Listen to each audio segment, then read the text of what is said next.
This is my speed review of the Nabalis Lightning. I first want to point out that the logo is so small. It reads Nabalis. Out of the box it came with hardware, tools, thread locker, and oil.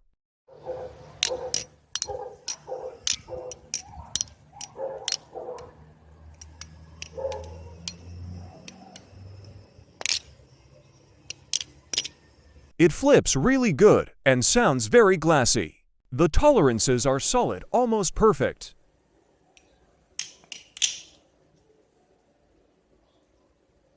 The handles are very comfortable, but slippery on the sides. The bottle opener pinches you at times. The jimping isn't grippy enough. Overall it flips like a glider Arctic and an 8/10.